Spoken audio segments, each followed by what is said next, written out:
أعوذ بالله من الشيطان الرجيم بسم الله الرحمن الرحيم الحمد لله حمدا يليق بجلاله وصلى الله وسلم على خير خلقه محمد وعلى آله وصحبه والتابعين لهم بإحسان إلى يوم الدين اللهم لا علم لنا إلا ما علمتنا فعلمنا علما ينفعنا وانفعنا بما علمتنا برحمتك يا أرحم الراحمين. يقول الله سبحانه وتعالى: يا أيها الذين آمنوا اتقوا الله حق تقاته ولا تموتن إلا وأنتم مسلمون. وقال أيضا: ألم تروا أن الله سخر لكم ما في السماوات وما في الأرض وأسبغ عليكم نعمه ظاهرة وباطنة. وبعد, I praise the Almighty Allah, the most merciful.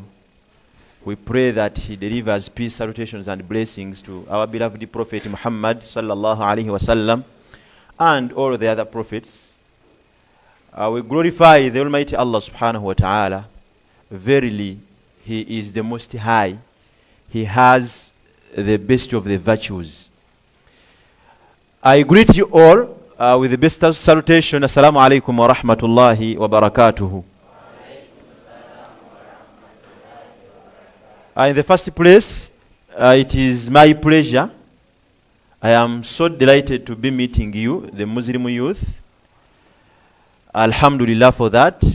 And let me take this honor to announce that you are not only making the future, but you are also the pillars of the current. Are we together? Therefore, buli kyokwatako kikwase eki? Chikwase manyi. The Almighty Allah subhanahu wa ta'ala told one of his prophets in the Holy Quran, nga Allah bwatunyumiza, yagamba Allah nti ya Yahya khudhil kitaba biquwa, ya Yahya khudhil kitaba biquwa. Ekyo yakimugamba nga akyali mwana muto, namugamba nti oyu Yahya alayhi salatu wassalam khudhil kitaba biquwa. Ekitabo kikwase eki? Ekitabo kikwase manyi. Nolwekyo nga n'abaganda batugamba nti abavubuka emiti emito gye gigumiza ekiki ekibira. N'olwekyo naffe olwaleero abavubuka mmwe mugenda okukola ebiseera eby'omu maaso, ate n'ebiseera bino eby'olwaleero mmwe mujja okugira ki?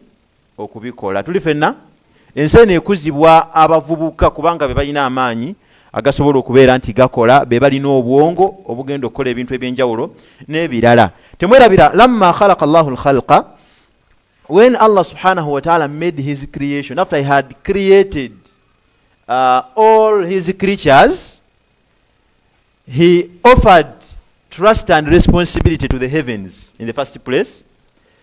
The heavens declined the responsibility. He offered the responsibility to the earth. The earth declined the responsibility, and eventually he offered the responsibility to the mountains. Inna aradna al-amanata ala samawati wal ardi wal jibali fa abayna ay yahmilna. Byonna bisatu, eggulu, ensi neki n'ensozi, byonna byagaana okwetikka obuvunaanyizibwa. Lwaki? Kubanga obuvunaanyizibwa si buki? Si bwangu. Kati aga nti wa hamalaha al-insanu, but mankind dared and accepted to bear the responsibility and the trust. Therefore, after that one happened, Allah subhanahu wa ta'ala kyava asikiza omuntu ku nsi. Inni ja'iluka, Allah agamba atya? Inni ja'ilun fil ardi khalifa, ngenda kuteeka omusigire muki? Mu nsi. That was mankind yajja mu nsi muno okubeera ng'omusigire. Allah subhanahu wa ta'ala had put the trust in this one, in mankind. Tuli fenna? And mankind bared the responsibility. Kati ffe tulina obuvunaanyizibwa obw'okukola ebintu bingi nnyo kuno ku nsi. Of course we know that the time we have on earth is limited, not so. We are living 60 to 70 years and very few of us can exceed that age. And in fact, even those ones that exceed that age, they reach another age which we as mankind we have termed as what? As Wanji? There is a certain age we have given a term, retirement age. What is to retire? Okuwummula baga nti after that age someone must go for retirement. Why go for retirement? Because now the productivity has greatly reduced. Oba tokyasobola oba tokyamalako. That is why olwokubanga akaseera ketuwangala ku nsi katono, and we know that once time is lost, or the English say that lost time is never recovered. Obudde bwe twonoonye, obudde obutugenzeeko tetusobola kukola ki? Tetusobola kubukomyawo. Kati akadde konna akagenda tekayinza kudda, and the responsibility is huge. Yes. We dared to bear a certain responsibility, and this is a very huge responsibility. Buvunaanyizibwa bwe twetikka buki? Buzito. Tuli fenna? Nolwekyo, in the first place, we need to invest our time in something that is going to be profitable, that is going to be beneficial to our religion in the first place and to humanity as a whole. We need to do something to serve humanity. Are we together? Kakati, olw'okuba tulina okukola ebyo ng'abantu batwetaaga tukole ebintu ebigenda okubayamba, ne Allah jalla jalaaluhu alina by'ayagala tukole emirundi mingi nnyo. If you just happen to go back and look at the theme, omulamwa gw'olwaleero, aya ekulembezeddwa egamba etya? Innahum fityatun amanu birabbihim. Allah subhanahu wa ta'ala yali awaana ekibinja ky'abantu, naye be yali awaana kyenjagaddemu nti kanu fitya, they were youth. Baali baki? Baali bavubuka. So some of us tend to think that there is a certain age that we must clock in order to be responsible or in order to be beneficial to our societies. I want to refute that. Abamu bagamba nti we must attain a certain level of education to be useful to our societies and our communities. That is also fallacy. Nakyo kiki? Kifu. Tuli fenna? Tewaliwo oli alowooza nti nina kusooka kusoma degree ne ndyoka mbeera ow'omugaso, nina kusooka kuweza myaka bwe giti ne ndyoka mbeera ow'omugaso. I need to first attain this and I begin to serve. Njagala kugamba nti nedda. Tuli fenna? In fact, it is evident that we are useful, not so. We are useful. Tuli ba mugaso nnyo in our day-to-day lives that we live. In our homesteads tuli ba mugaso kuba tulina ebintu bye tukola ne bikola ki? Ne biyamba betuwangaala nabo ne biyamba n'abantu abalala bangi. N'olwekyo, because there is a very huge responsibility ahead of us, we need to maximize the way we are using our time because it is limited. It is the youthful stage that we have got to serve. Are we together? If we do not serve when we are youth, we shall never serve. Kyetutakoze nga tuli bavubuka tuyinza obutagira ki? Tuyinza obutakikolera ddala. Tuli fenna kuba bwe tunaakaddiwa mwenna muli bajulizi nti tujja kuba tukooye nga baga nti gundi awedde ku mpagala. The good thing is Allah subhanahu wa ta'ala yatulongooseza ebintu. Allah subhanahu wa ta'ala yatuwa tools that tusobola okweyambisa to improve on our service. Are we together? To make what we are doing efficient. Biberenge ebintu bitambula bulungi. Allah atugamba mu aya gye nakulembeza okusoma. It is Surah Luqman verse 20. Allah says, Alam taraw anna Allah sakhara lakum ma fi samawati wa ma fil ard. وأسبغ عليكم نعمه ظاهرة وباطنة. ألم تروا? Do you not see that the Almighty Allah has made subject to you what lays in the heavens and what is in the earth? وأسبغ عليكم نعمه, and has amply bestowed upon you his favors. Allah jalla jalaluhu atugonnomoddeko ebyengera. We have a lot of bounties that we have with us, that we live with, that Allah subhanahu wa ta'ala has bestowed upon us. Naye, he said, dhahiratan, some of them are apparent, wa batina, and others are unapparent. Some of the bounties we have everywhere. We can see them, we witness them, and we acknowledge them. Oli agamba nti nina ekyengera kino alhamdulillah. Ndabika bulungi alhamdulillah kino ekibaza Allah jalla jalaluhu.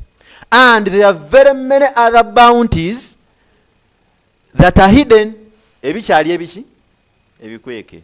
Qala al-mufassirun, abannyonnyozi ba Qur'ani ey'ekitiibwa ne batugamba nti yani wa akmala alaykum ni'amahu zahiratan wa batina khafiyya. Kyensinza okwagalamu baga nti Allah subhanahu wa ta'ala has bestowed upon us, has given us plenty, has given us that plentiful provision of his bounties, zahiratan, the ones that are open, the ones that are apparent, that we witness and acknowledge, wa batinatan khafiyya, some others are concealed, some others are hidden, kal aqli wal ilmi, like the brains we are having and the knowledge. So brain and knowledge are such vital bounties that Allah subhanahu wa ta'ala has bestowed upon us. It is them that we are using to make a transformation in this earth. Ngabe muzze musoma, like you are learning in your various subjects. The topic we want to handle today, the one that is dealing with internet is among the progress of knowledge, not so. Very many years back, the internet was not there. When you listen to your grannies narrating stories to you, they could walk on foot from the villages to come to town, not so. They could spend days. Abakolako hijja myaka ejo emikadde. It could take them a lot of time to travel. The means of communication zaali zikyali eri nga zikyali mabega. Ng'omuntu alina imma kusindika mubaka n'asindika omutume, nakutumira omwana yatuuka 3 weeks ng'omuntu ali muki?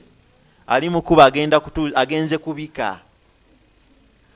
Nti bannange atuuka eyo gundi yafa weeks 3 emabega ntumuziika. Baabikidde ne batandikirawo okukaaba. That one happened, but because knowledge is progressing, we are having an advance in knowledge. Scientists have gone ahead to design tools that can help us simplify that. Not so. They have designed the vehicles.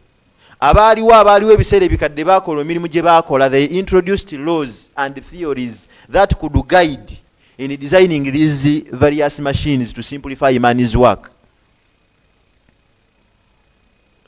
Newton's laws of motion and so on. Ebyo byonna babidesigninga ne babiteekawo.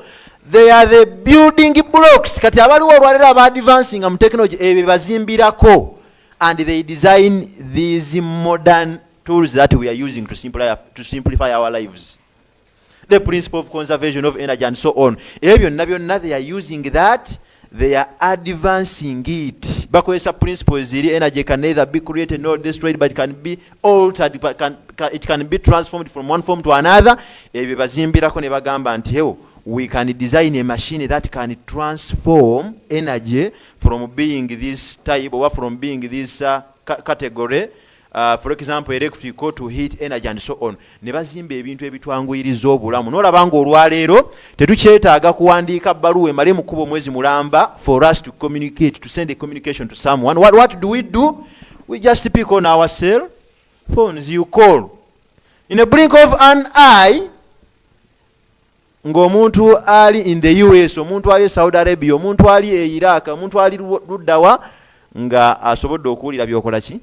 Byogamba. When you send a WhatsApp message, chwi, dakiika budakiika nga kakoze ki? Nga katuuse dda.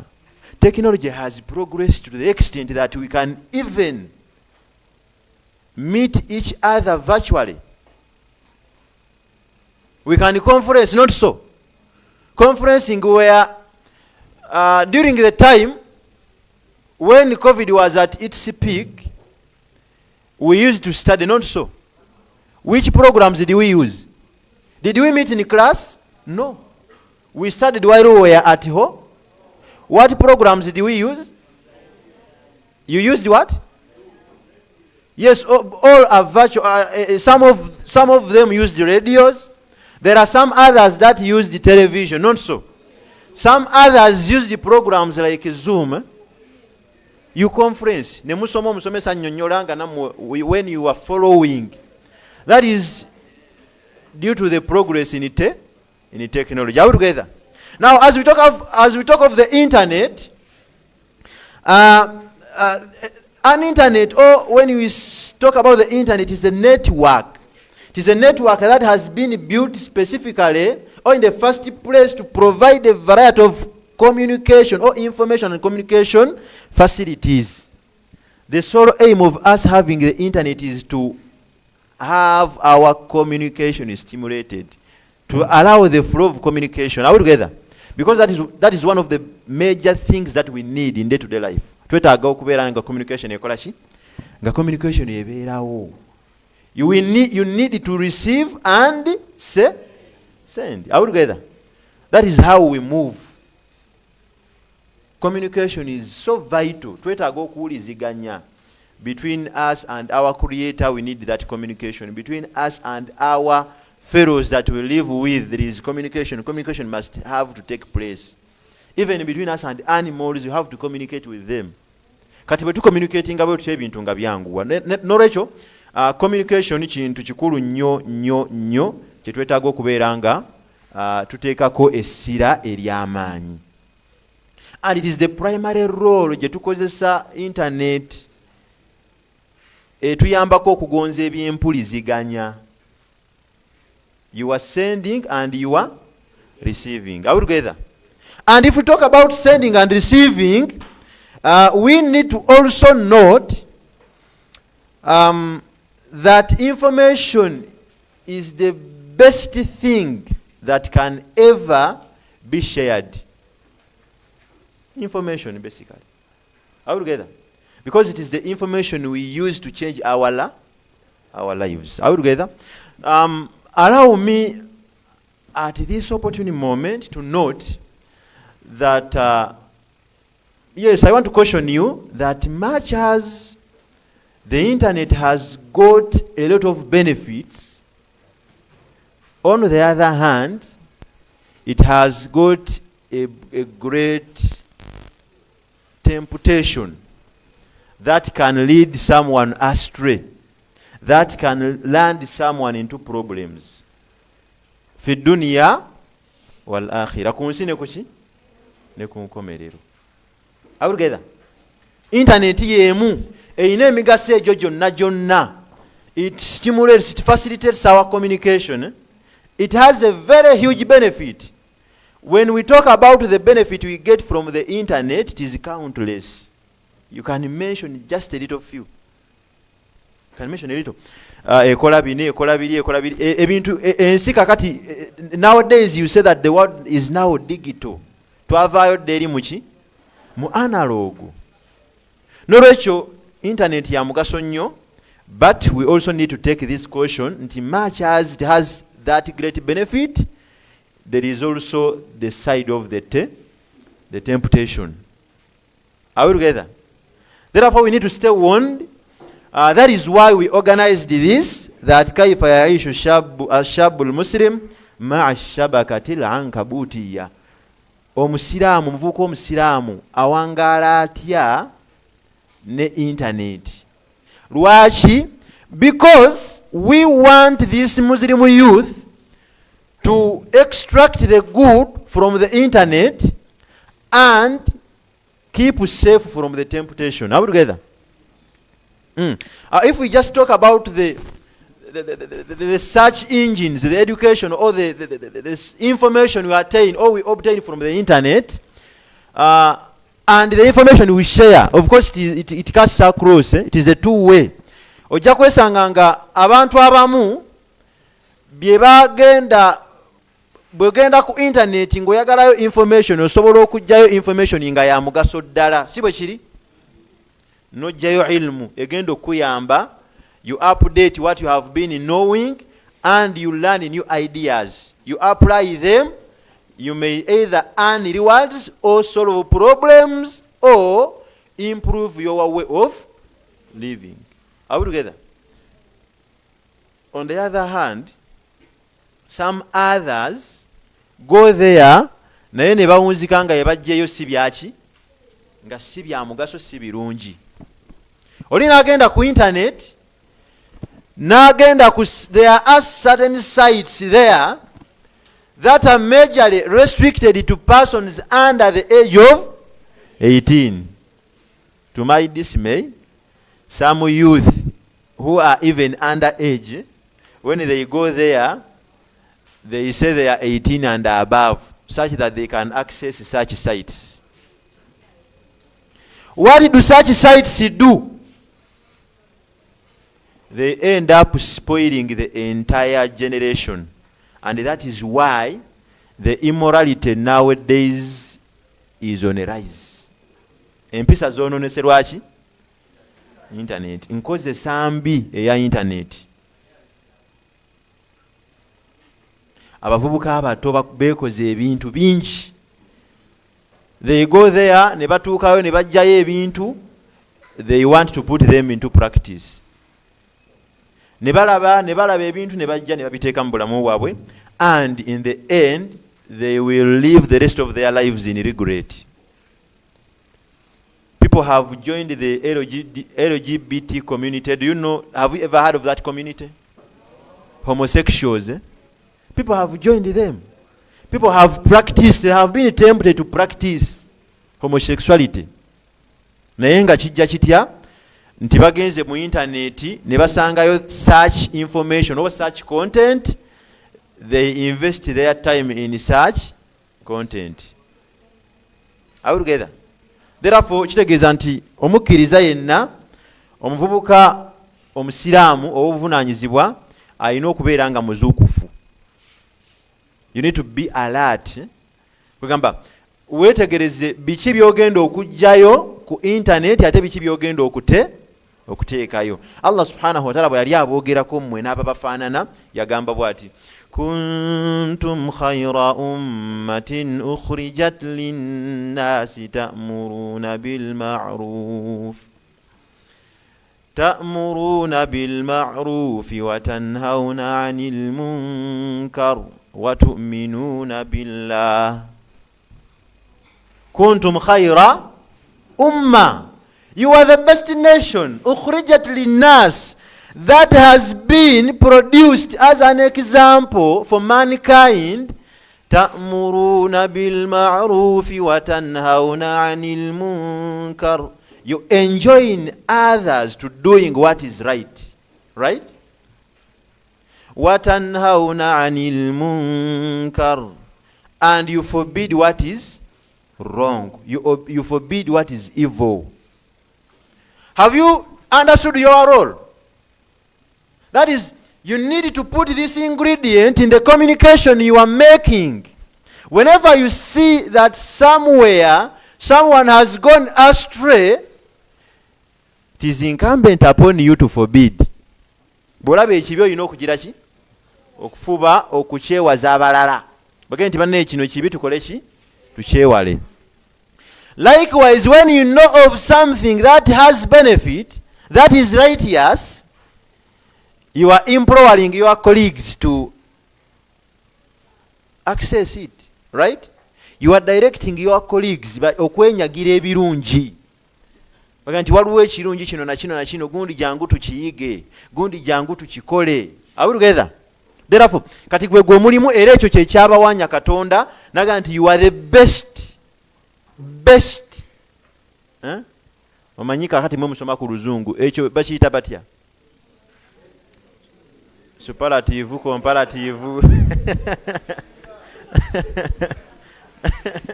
We have good, better, and you are the best. You are not good. You are not better, but mwe mukola ki? Mwe musinga. Naye munaabeera ddi abasinga? Ta'muruna bil ma'rufi, mujja kumala kugamba ku bannammwe nti banne kino kirungi tukikole, mubakubirize. When you come to a program like this one, nomanya nti program yakwejjukanya to bring together the Muslim youth and be equipped with what is going to help them, okuyita mu bulamu buno obwensi obulungi, and in the hereafter you tell the neighbor that nina ddiiru, jangu tukole ki, jangu tugende omuleete tusome tuli fenna, and the likes. How together? Nolwekyo ekyo kye kyatuyisa abalungi. It is one of the things that we need to do on the internet, tusobole okubeera nga tugifunyeemu omugaso mungi tuli fenna. Nolwekyo the life of a Muslim youth with the internet rotates around two things. Are we together? In the first place, at-ta'allum, learning while intaj and being productive. You learn, and after you have learned, you help others or learn, you teach others, or you help them practice what has been learned. Baina al-istifadati wal-ifada. You go there to draw benefit, to extract benefits from the internet, and to benefit others from what you have extracted. Are we together? Nolwekyo kati ekyo kyekibeera ekigendererwa kyaffe. That is what we are looking for from the internet. Are we together? Kino twetaaga ogikozesa. And in the remaining minutes, this is something I want us to handle all together. Tulabe tugenda ganyulwa tutya mu internet. Eri side endala twagitaddeko cross, twagaye tetukola ki? Tetugendayo. Don't attack the temptation with the internet. Are we together? Bwolaba site eri restricted oba nomanya nti site eyo ebigiriko si bya mugaso gireke togyesembereza. Right? So I think I've made myself clear about that, and I want us to briefly go through what we need to do okusobola okubeera ntuganyulwa bulungi mu internet. I'm categorizing this one into, I am breaking it into 3 stages. In the first place, stage number 1, betwetaaga okukola ku internet ng'abavubuka abasiraamu. Stage esookera ddala, we are going to make a choice, because now the prime question that we are having, Mother uqaddim, what am I offering? That is the question I want to pose to you. Are we together? Ask yourself a question, that what am I doing what? What am I offering? To my religion in the first place, and secondly to humanity as a whole. Are we together? Kiki enkolera eddiini yange mbeere nga bali innahum fityatun amanu. After that, kiki enkolera humanity, kiki engenda okwongera ku society. Because we need people, we need to groom individuals who are going to add something to the progress of our societies. Are we together? Tukoyo okuyimba bali ab'ebiseera biri, tubayimba naye twagala tugatteko abalala. Right? Did the algebra design the cell phone? What did he do? He just brought some laws mathematics. And those who came after him, they picked those laws and they developed them. Are we together? Ne batukolera zi calculators zetukozesa olwaleero, and we are proud of that. Right? Ne batukolera amasimu nga gatambulira ku ezo zi binary system. Ababikola bafa dda tebalaba na ku calculator, si bwe kiri? But they added something to the progress. Right? N'abaddako ne bakola omulimu gwabwe, they added another block. After some time ne wabeerawo n'abajja. Newton ye yakola emmotoka. But he brought laws of motion also. Yes. He brought something on which others had to build. Ne bongerako. Ne bagamba nti tusookesa amateeka gano gennyini okubaako kye tukola. Ne batandikirawo mpola mpola ne bajja nga babidevelopinga, and very many other scientists. Ne mu majali amalala eriyo abantu bangi abazze bagatta ku progress y'ensi eno. N'olwekyo kijja kuba kibi nnyo nga bakitaffe bakoze smartphone, right? Nga ffe bwe tuzze naffe tusigadde awo ku level ya smartphone. kati fe tulina okukola ekisinga ku ki? Tulina okukola ekisinga ku smartphone. Kubanga abaana baffe tugenda okuzaala bagenda kuba basusse ng'obwetaavu bwabwe busukka obwaki? Obwa smartphone. Abaakola essimu mu kusooka yali ya mugaso nnyo nga baziweera service fee, kati mwebwe temubimanyi. Naye abaddako ne babeera nga tebakyayina budde nga bakooye ne baga nti okunyiga amapeesa gano gatwonoona engalo. Kaakati smartphone ne zigira ki? Ne zijja. Right? Abaana tukatwalinawo edda smart 2G internet 3, kati abantu tebakyayina budde. Tayagala kubeera awo alinde agenze ku site ali awo nti it is loading. No, they don't have time. They want 5G. Olaba kakati nammwe mutandise okwepanka oga nti nze tujji ne bompeera obwereere. Not so. In fact, it is on record that students nowadays are in high possession of smartphones than their parents. Mukadde wakyakwata kabiriiti naye gwe okwata iPhone. Era maama wo n'ageza yeeguza smartphone. Nannyini ye abeera naye obudde butono okusinga ggwe. Si bwe kiri? So, that is something I want us to just redirect and put it to good use. Are we together? No, Rachel, if you are looking for something that you can offer using the internet, ne facilities zayo zonna, kiregeeza in the first place, I don't want to say that mbadde ba mugaso. Tuli fenna? Mubadde ba mugaso because you have been putting smiles on faces of others. Not so. Mubadde ng'ogenda n'oteekayo ka status ne kasesaayo omuntu. You are bringing a smile already on someone's face. Are we together? But there is much more you can do. Are we together? I want us to look into that much more. Instead of okusesa obusesa abantu nga ddiikuula, there is a lot more you can do. Omugaso gwo ne gubeera nga gubadde muki? Nga gubadde mugazi, right? So this is what I want us to look into. In the first place, number one, step one, you are going to make a choice of the field that you want to join. Are we together? Olondawo field gy'oyagala okukola ki? Because a lot can be done on the internet.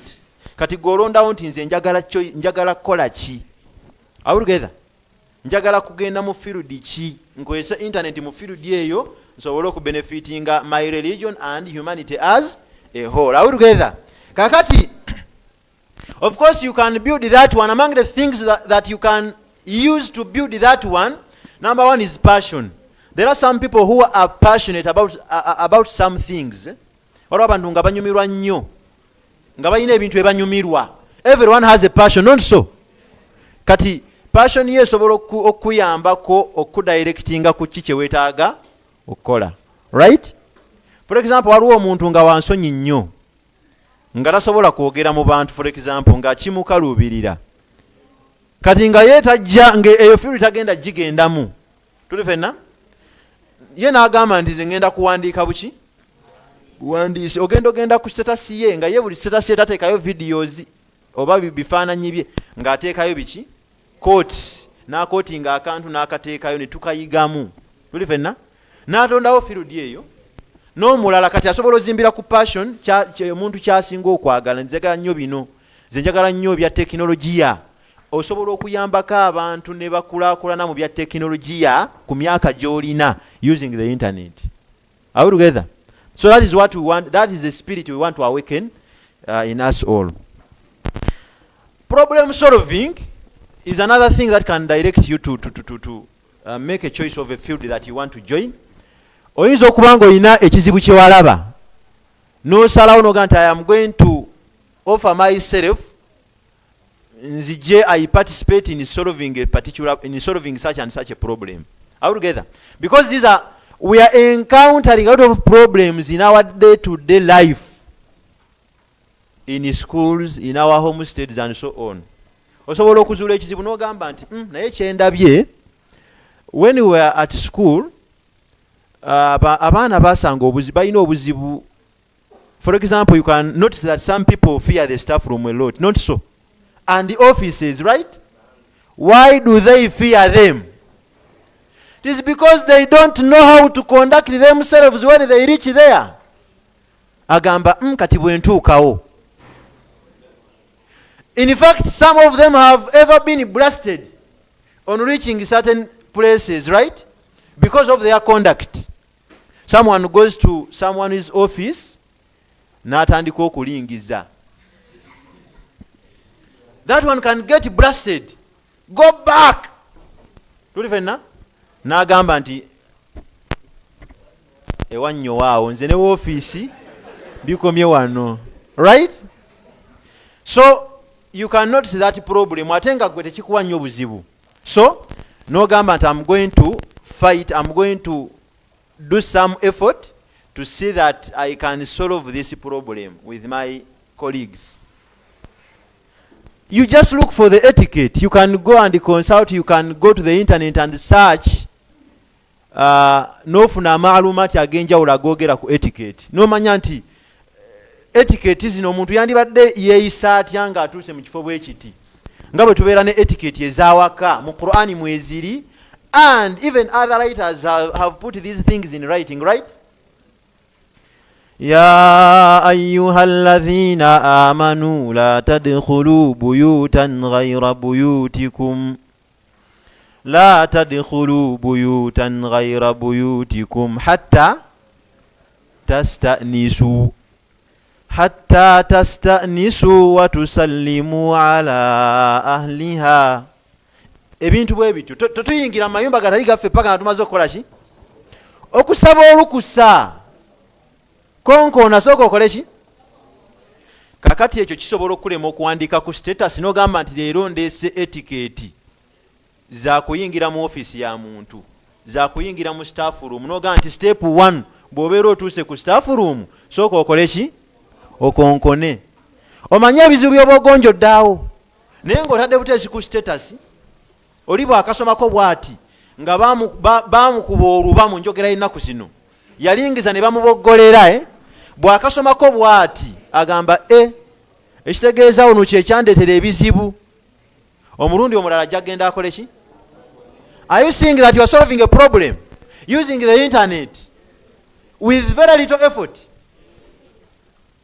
N'olwekyo kati oba ovuddeyo eri mu kusesa obusesa wabula nga there is something, there is some value addition you have put. How together? Kati ebyo twetaaga okusembeza mu bwongo bwaffe olondewo ogende ngenda kukola kino nekino nekino.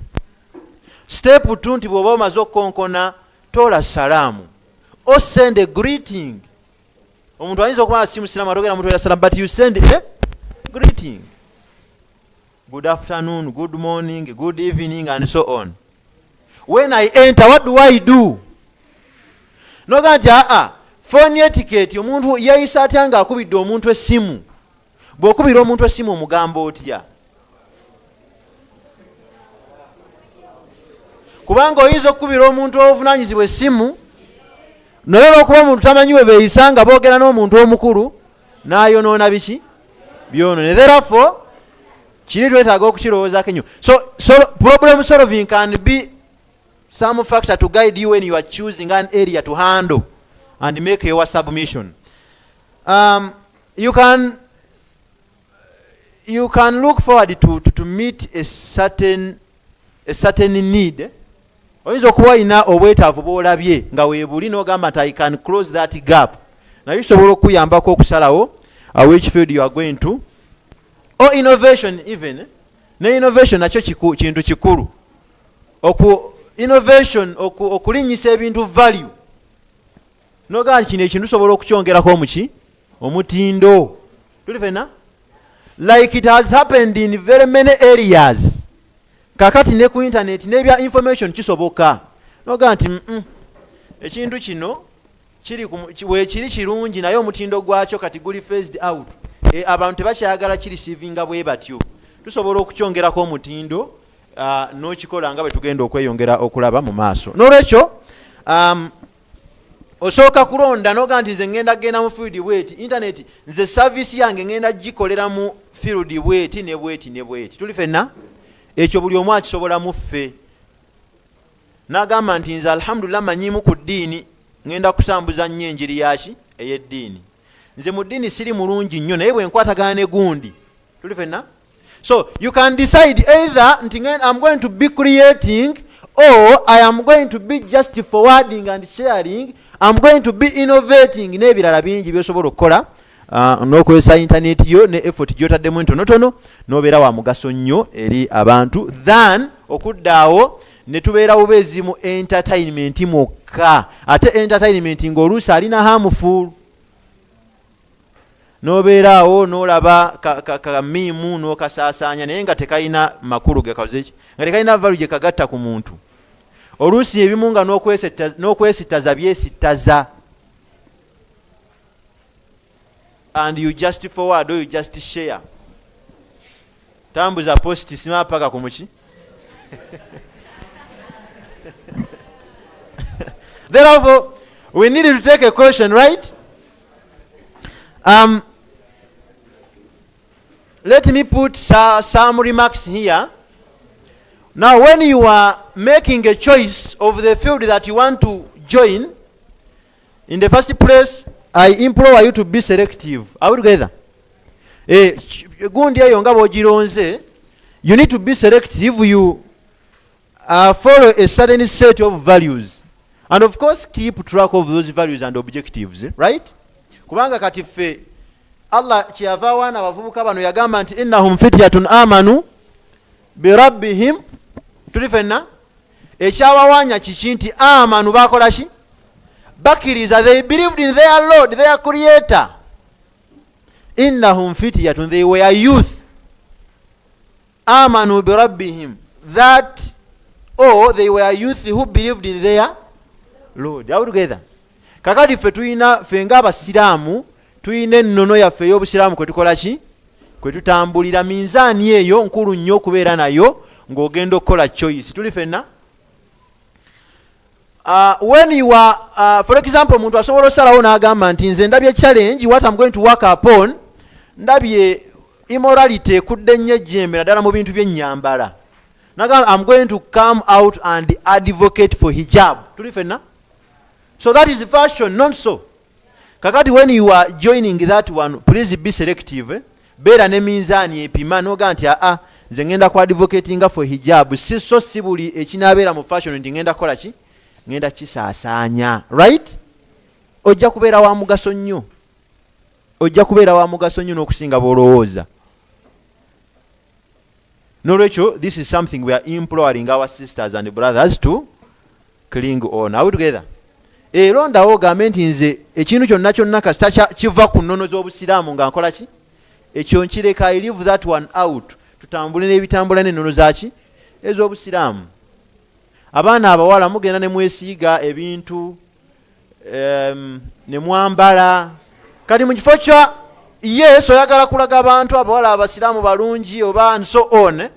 Mu kifo kya okujjako enviiri ne zibeera ebweru n'oteekamu kiro ya pini mu matu n'eki. I'm not saying that earrings are bad, but there is something better than that you can do. N'ogenda okukomekerera nga okubya ebinyonyi biri n'ejjinja litya. You come out to advocate for hijab. Abambala obukaya bo tebasobola kunyuma. Kati yambala akakaaya, kiveeyo ng'oyambadde nakakaaya. Tuli fenna? You advocate for that. Bamanye nti n'ab'obukaya ebintu baba bitegeera. Naye some of you think that because I'm going to speak English here, now the veil doesn't work. Is there a contradiction between a veil and English? There isn't any.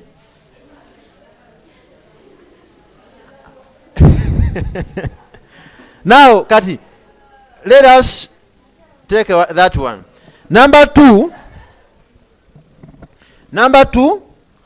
bw'obeera oli mu kulonda field, of course, you are going to gather information. After selecting a certain field, you are going to gather information about it, right? Therefore, you need to consult experts, right, on where to obtain that information from.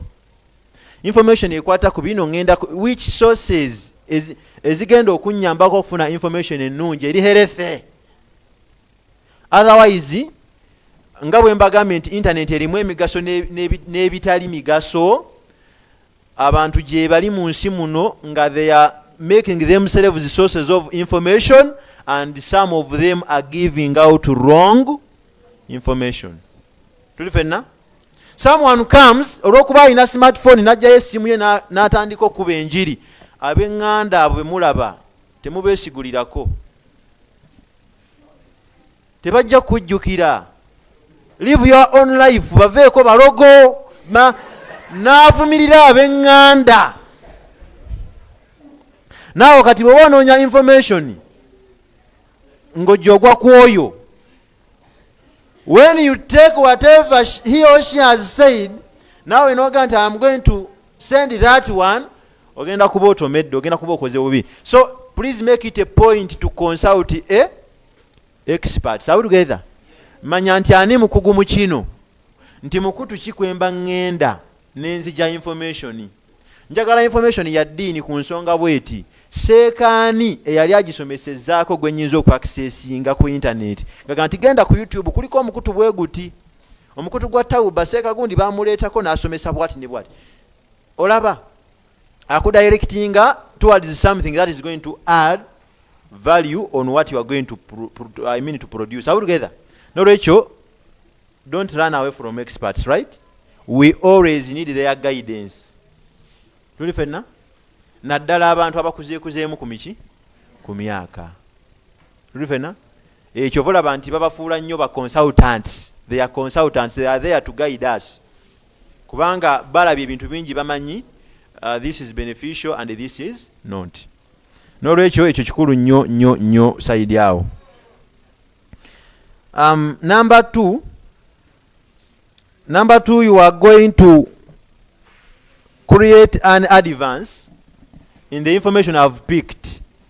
Stage eyokubiri, after picking omaze okukola choice, right? And you have gathered information, right? Kati step eyokubiri ogenda ku advancing the information you have got. You are going to innovate it to something that is going to shoot the prevailing technology. Are we together? Kubanga abantu bano betugenda okuyamba, betugenda okukwatagana nabo tubagasaye nabo tubaganyulwemu, obulamu bukyuka. Kakati mmwe kennyini mwe muŋŋambye nti twavaayo dde eri mu analog, kati tuli mu ki? Tuli mu digital. Are we together? Now when I bring stuff ebyali mu analogo, munsekerera busekerezi ne muga nti wanaawabye. Nolwekyo naawe kennyini ogwo omugaso gw'oyagala okuwa banno, fuba okulaba nti ogukulaakulanya gutuukane ne tekinologiya aliwo. Tuli fenna? Ekyokubiri gutuukane n'embeera y'abaki? N'embeera y'abantu b'oyogereramu oba b'ogenda okuteekamu ensonga eyo. This one takes me to two things. You are either going to create or modify. Are we together? You are either going to create, if not creating, you are going to modify. Of course, modification is maybe to be creation. You are building your own content, right? Like you see the very many of the content creators ku YouTube, ku TikTok, ne ku mikutu emirala. Oli avaayo n'ekintu n'ayiye ekintu n'ajja n'akola ki? N'akireeta into play. Abantu abamu ne bakiganyulwamu and so on. Are we together? There are others who are going to modify what is already in existence. Are we together? Kati gwe naawe ekyo jja okukola. For example, singa omuntu asazeewo n'agamba nti how best can I use my platforms? Kati tulina WhatsApp, kyekira kye muyina? Muyina Twitter, you have Telegram, you have Instagram, you have TikTok and so on.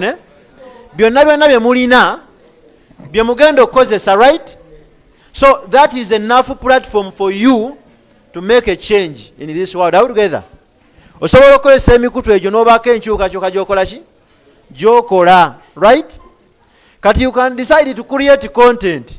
You think of something kasita kibanga kya mugaso n'okola ki? You send it out, right? Naye eryo ekkubo liba zibuzibu kuba it is creating from what?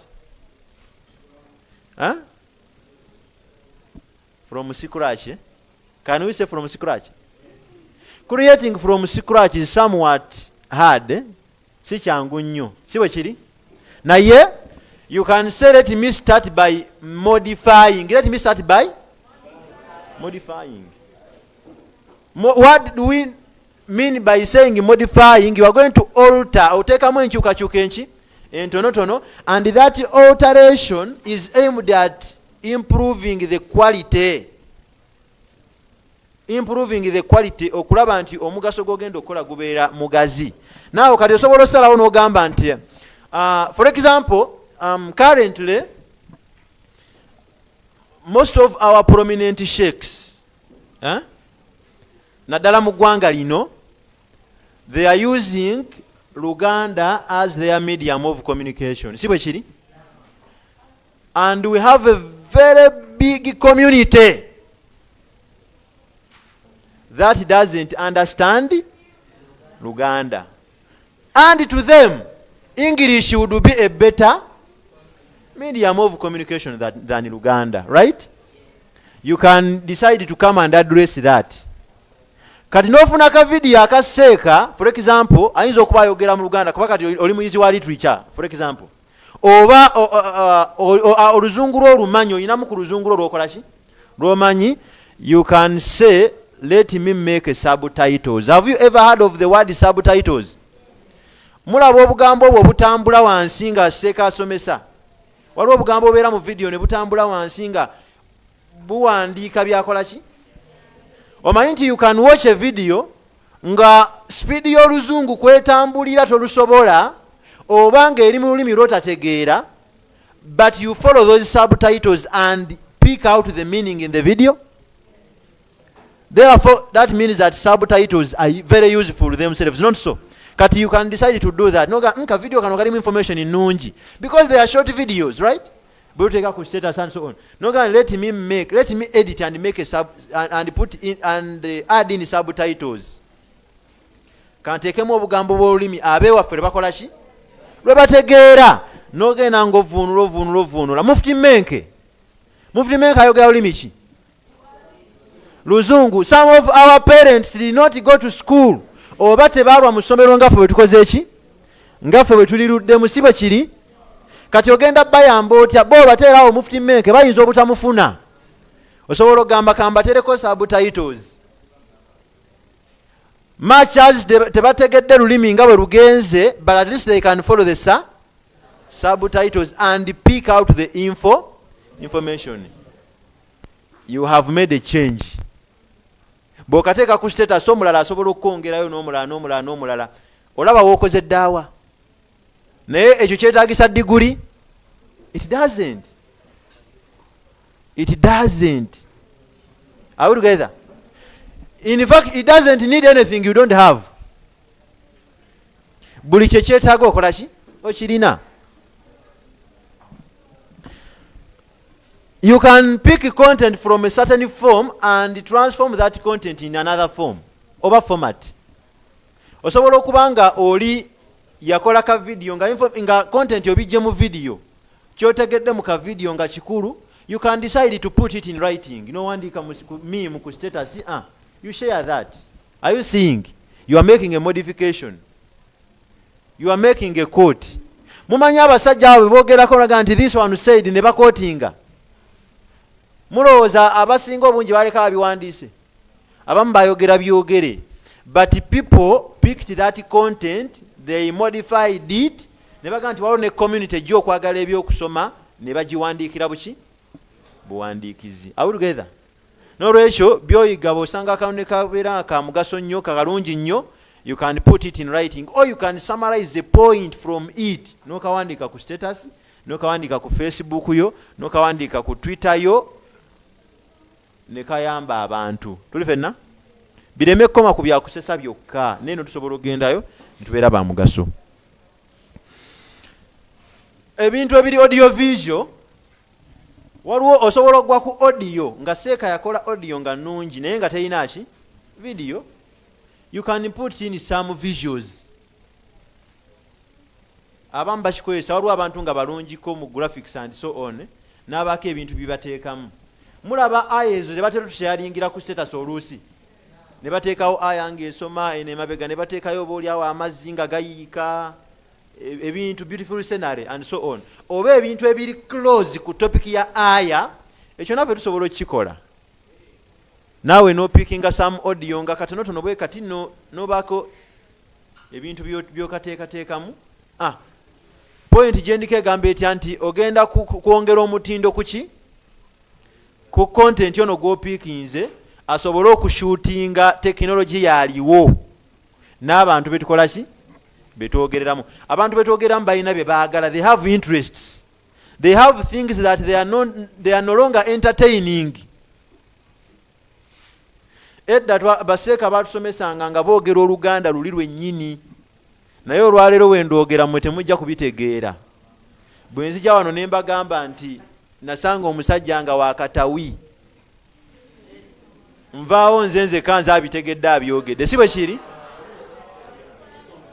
Mwe mwagala gamba nti nga wamuki nga wamutawaana. Awulidde? So kati osobola okugonzaamu, osobola okusanga content nga seeka abyogera mu lulimi luli gwe nogezaako okugyamu ebigambo ebyo ebigumugumu. Tuli fenna such that you can make it user friendly. Abantu bano abaliwo ne bakikozesa okubeera nti bakifunamu that information. Tuli fenna abaffe ekyo tukisobola oba nedda? Tukisobola. Translation njogeddeko, okuvuunula ebintu. Osobola okutranslatinga ebiwandiike, kubanga kati abantu aboogera Oluganda weebali, aboogera olulimi lwo, kubanga oyinza okubanga atoyina Muganda. Tuli fenna n'olulimi lwo olwo eriyo abantu abakola ki abalwogera, oba olulimi olwalwomanyi. Oyinza okuba oli Swahili student, kati bw'osanga ebiwandiiko mu Luswahili nga bikulu nnyo, abantu information beetaga bagimanye, you can translate it into Swahili, abantu ne bagiganyulwamu. Tuli fenna kati ebyo byonna tusobola okubikola. Kyendiko yongerako omuki omutindo, make some editing. Waliwo applications zetulina ezikola editing. Waliwo applications ezikola editing zetulina zetusobola okweyambisa. When you go to Google Play Store, you can find such applications. Abakozesa computer, you can find them and you can train them. Bw'osanga omuntu agimanyi ogikozesa, you can train them. Are we together? Kakati tulina wano abakugu aba Tauba Dawa Uganda. Balina obukugu mu bintu ebyo. Oyinza okubanga kati olaba tools zonna ze balina. They have the camera, they have the computers, they have so and so over such and such. Smartphone, gwalina smartphone ebeera startup nungi, n'ogendayo n'ogamba njagala kuyiga bintu bino. Media groups ezo ddala ez'obusiraamu eziriwo nnyingi. Tuli fenna ate tuzimanyi.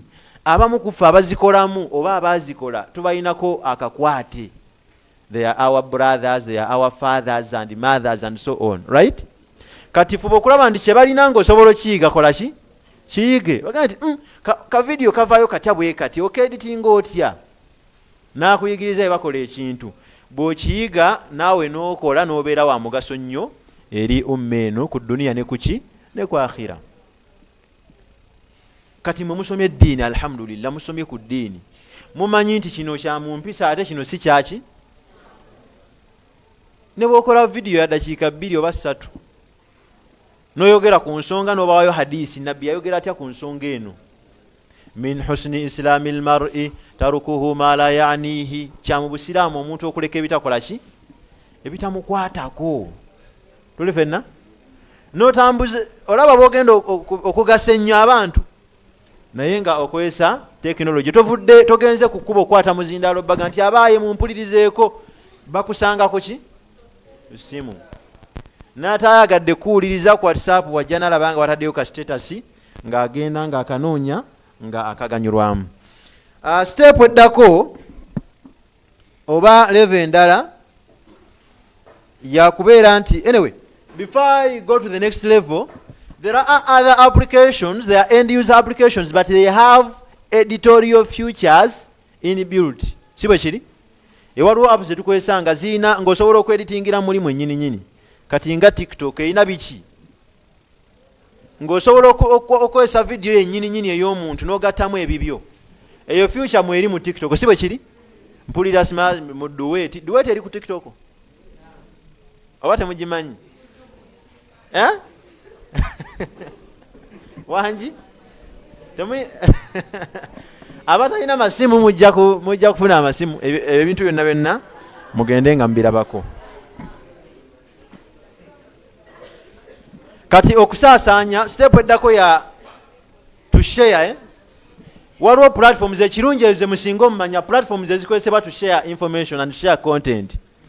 Of course waliwo social platforms nyingi muzirina. Muyina in the first place muyina Twitter, si bwe kiri? Abamu wange eti Twitter mwe nyinyi mbazimpa mukono waggulu. Buli omu ampeyeemu. Temuzimanyi. Wangi? Kyekyo.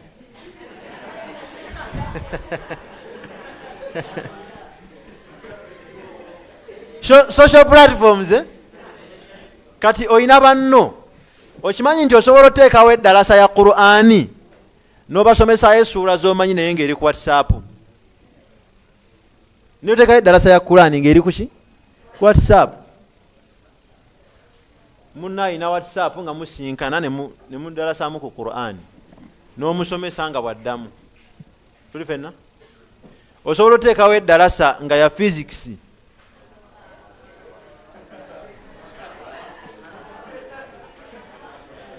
You can make a discussion via WhatsApp, si bwe kiri? You sort of numbers n'omusharingira na nnyonnyola wano you record an audio ng'onnyonnyola. When you do this, do this, do this, do this, the result is this, not so. Ne mukubala x squared plus n'onnyonnyola omuntu you work it out on a piece of paper, take a pic, send, add an audio to explain. Kyogamba omuntu tayinza okufunamuuko at least ekkulu. Olaba bw'oli wa mugaso ku gundi ku. By the way, tulina abantu abasolvinga numbers ku TikTok. Gojjo kigezeeko kitandikewo. Ogambe nti ebintu bye mmanyi oba otaddeko science wa primary oteekeko.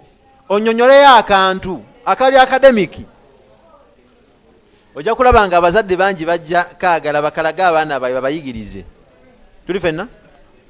Ku YouTube bibeerayo abantu bakola videos bwezityo. Don't you watch such videos? Okay, and such and such a topic is a problem to me. You go to YouTube, n'onoonya ku topic eyo n'ofunayo omuntu nga yaginnyonnyola bulungi, you watch and learn. Abantu bangi bayize eddiini yaabwe nga bagiyigira ku ki? Ku social media. Agenda ku Twitter n'abyako byayiga, n'agenda ku Facebook n'abaako byayiga. Ate nga bineno programs ezo na applications ezo ziconnectinga okwata video n'ogijja ku Facebook, you share it on your status, n'ogitwala ne ku Instagram n'oteekayo, n'ogitwala ne buli wamu ne ku TikTok ne wa yonna yonna n'ebeerayo. Kati bw'onahandika okuteekayo ebintu eby'omugaso tugenda kubeera ba mugaso nnyo eri ffeffe nnyini nnyini n'eri abantu betuwangaala nabo. Omuntu ebyokka byokka bw'okola ebyokka byokka bisobola okubeera nti they can keep you busy, and of course ng'olina omugaso gozza eri gwe kennyini nnyini ate ne gozza eri abaki? Eri abalala. Are we together? Obeere wa mugaso eri gwe n'eri abalala. And in the end omugaso guyinza n'obutakomaawo gwe gamba nti gundi yanjigako kino, wabula bisobola n'ofuuka source of employment. Tuli fenna? Kakati media houses zino eziriwo bwe bakumanya nti gundi asobola okutukolera omulimu guno, asobola okweditinga akantu, basobola okweyambisa. Ne baga nti wakomyewo mu holiday jangu otweyitingire editinga aka video ako ne kano n'obakolera ne bakuwaayo ne kaki? Ne bakuwaayo ne kasente. Tuli fenna? N'olwekyo mu bufunze I summarize the 3 stages, right? Stage esooka ebeera you make a choice of the field that you want to join, right? and of course you gather information, right? Twagenda nti beera selective no, you have norms that you are subscribing to. Tomalaga picking any sort of information, and please make it a point to consult experts. Abantu abakugu tukole ki? Tubeyambise. Ajja kulaga kubanga information nyingi nnyo ku social media oba ku internet. Kati yeetaaga okubeera filtered, yeetaaga okuyitako mu kasengejja. Ne baga nti eyo site tugikozesa nnyo, kozesa site eno. Bw'ogendewo omukugu akubuulira ekintu kye weetaaga ekigenda okubenefitingirawo. N'olwekyo search engines nyingi zi Google, osobola ofuna information okuva mu Google Plus is there, you can go to YouTube, n'ebirala weebiri. Ebintu ebiri educational, wabawo ebibeera live nga birimu ne interaction, right? The Zoom, mwali mukozesa ku Zoom, basobola okubeerayo Zoom meeting, you meet and discuss ideas. Ne platforms endala, there is a Google Meet, there is a Twitter Spaces, right? Facebook Live. N'ebirala n'ogenda ng'oyiga byoyize, they add to the information that you are already having. Are we together? So you add those ones to the other ones that we are using ordinarily. Kati ng'ebitabo okusomako mu bitabo nabyo bikulu tobisuula busuzi mu gulukolo kuba internet ezze. Nayo ojayo information, you gather that information. When you feel that you have enough information to do something, then you go ahead and do it. Are we together? Netugamba nti stage ey'okubiri, you are going to add value on this information. Esobola shootinga prevailing technology ate esobola okubeera ngeri appeasing kwaba bagenda okugirecevinga. Tuli fenna noma nti abantu bajja kwagala you edit something oteekemuko background sound, waliwo ebintu bye bateekamu, it twists the moods. For example, banga boogera ebintu nga bya nnaku, waliwo obugoma bwe bateeka emabega mu background sound. Gamba oli ne waba tannabakuwuliriza topic naye naawulira buwulizaawo kamala bamaze omulaga nti bagenda kwogera ku ki? Bagenda kwogera ku nnaku, puroguramu ya kusoma bbaluwa puroguramu ya muswiba. Kati ebyo byonna osobola obigattamu videos oba osobola okukola audios, osobola okukola writing. Bwe tuba tukola writing, kati omulembe guno gwagala ekiwandiiko nga kirimu ku animations eziwero nga kirabika bulungi, nga kinaasikiriza abantu, fonts ez'enjawulo biki. Kati ebyo oba oyiga oteekeko essira ogenda ofulumya ekiwandiiko nga tekiringa ekya 1990 before you were born. Kubanga bw'onooleeta ekya 1990 mu aba 2000 temujja kisoma, mujja kuyitako kiyite. Naye baleeta kataba ekiwandiiko kino in the background, era buli akiraba muli eyo omutima gumugamba you have to read this, kubanga kirabika buki? Kirabika bulungi. Naye singa twakijjewo ne tuwandiika ku lubaawo, some people wouldn't have taken it serious, not so. Are we together? So emirembe gikola ki? Gikyuka. Abantu ab'omulembe ogumu babaako ebintu ebirala bye baagala, oba babaako ebintu bye bawa attention. Kati bw'osobola okubyengeejinga nakyo kibeera kikulu. Mulaba kati nga bwe tukola edda okusomesa kwabanga nga kubeera mu muzikiti mu ssomero bwe kutyo, naye platforms zino ate endala nazo bwe zajja, we have to adapt. Tulina okulinnya level nazo tukolere ki? Tuzikozese. Tuli fenna? Era information tugisharinga. I just sit back at home, nenkwata smartphone yange nenjiteekawo awo nendozaamu kamera, I record something. After recording it, I edit, then I share. N'omwaka ogujja kyosharinze kijja kusigala kyali mu saturation nga abantu bakyakiganyulwamu. Are we together? I have videos, no sharing ka video, no leeta kubwe babegeri, abantu ne basigala aba benefiting. Kati weetaaga okweditinga mukko ebintu bishootinge bulungi omulembe gwoyogereramu. Ebigambo ebigumu obijjajjamuuko like that, n'ebirala efaanaganako ebityo. Bw'oba osobola oteekamu visuals nazo okole ki? oziteekemu. Tuli ffenna? N'olwekyo essomo lya ICT mulikwasa eki? Mulikwasa maanyi. Khudhil kitaaba biquwwa. Essomo lya ICT likwasa maanyi osobole okubeera nti ebirungi ebyo byonna byonna obifuna. Editing softwares kweziri ku Play Store, masimu gamwe muzirina muzinstallinga and you are able to edit. For example, ani alinayo editing software ajamanyi ng'asobola oteekamu either video oba ekifaananyi n'akyeditinga. In fact, until the group of people who are using Snapchat you are using Snapchat, bangaye also the girls. What does Snapchat do? Huh? Snapchat ekola ki? There are filters there. Eh? So you want to have filters on your faces.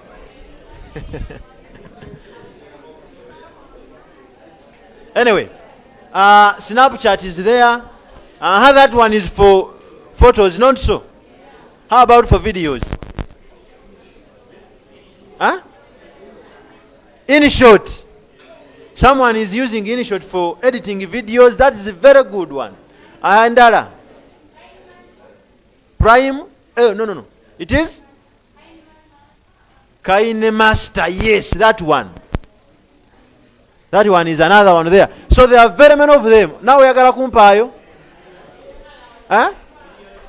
Video show.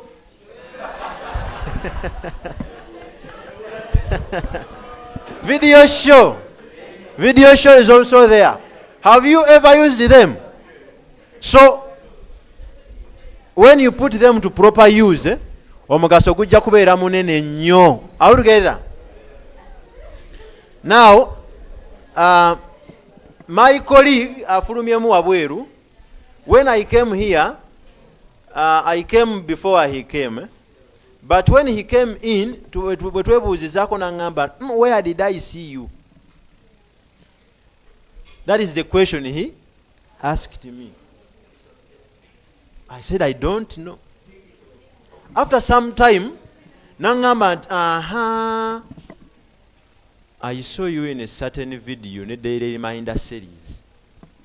Right? Therefore, that is what we also need to do. Kati nze information nyamutuukako naye nga nze sikola ki? Simutuukangako. We have met today.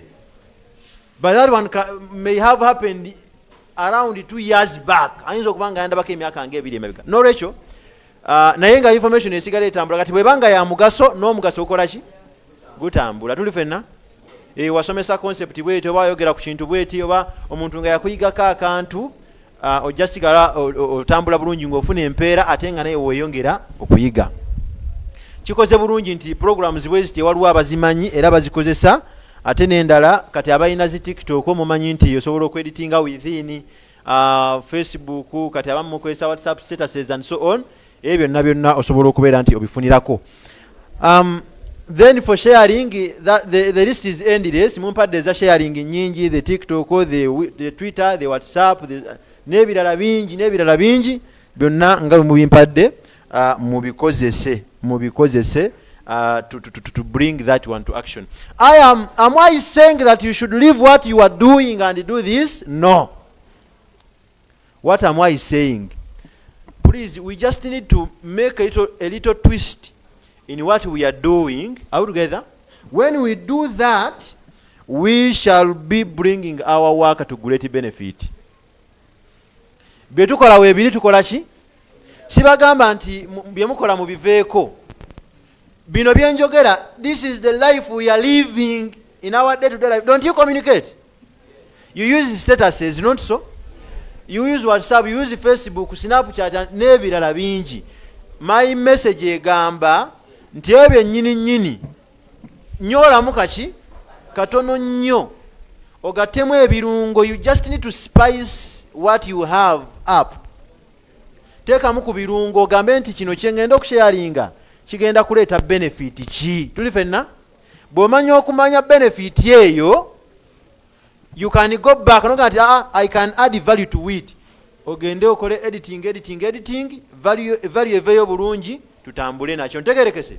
Finally, I want to end with some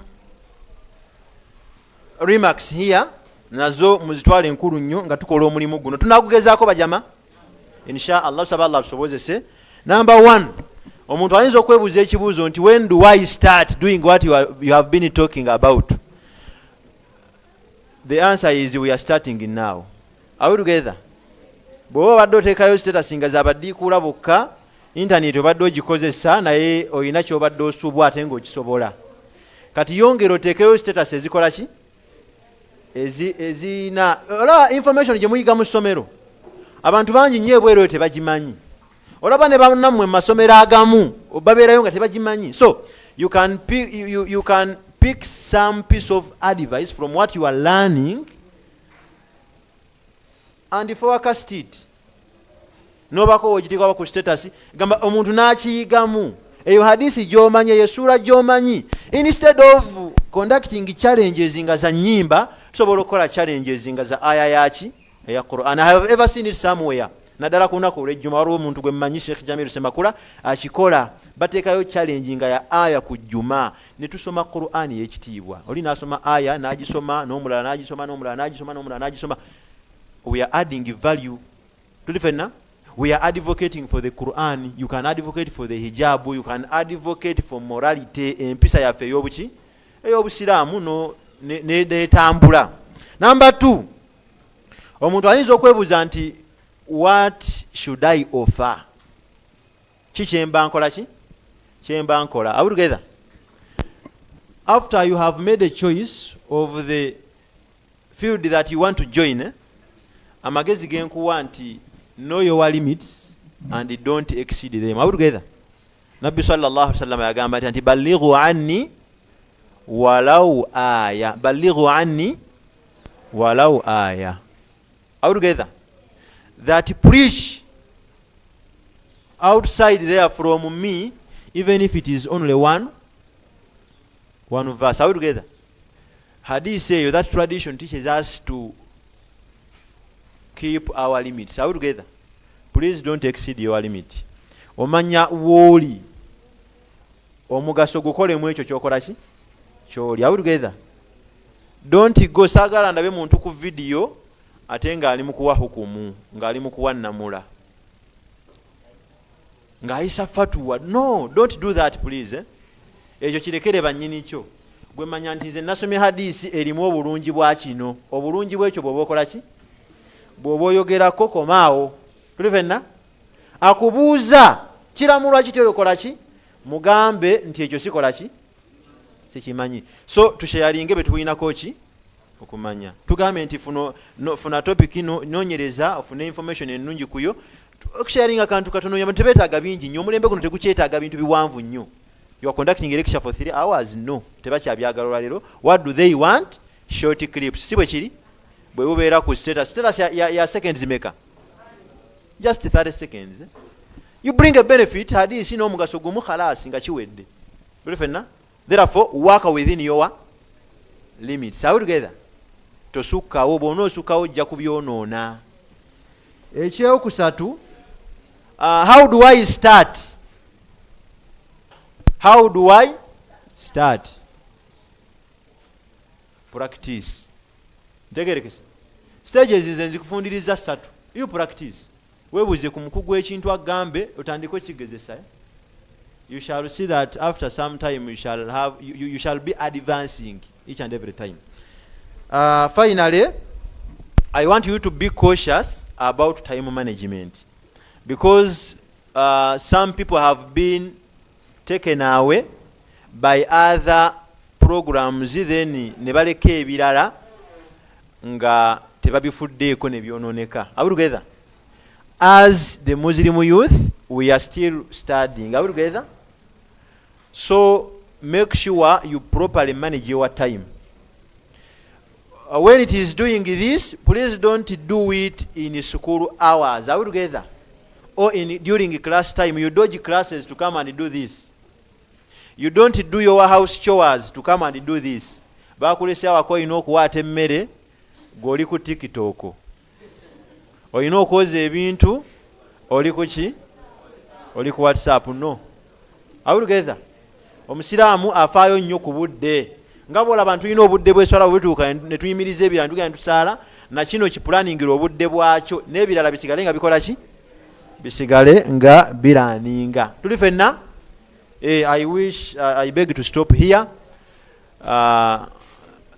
Nga nsaba Allah subhanahu wa ta'ala atuyambeko, atufuula abantu ab'omugaso, ate atugondeze okukozesa internet eno okusigala nga tuweereza eddiini yaffe n'ensi yaffe okutwaliza awamu.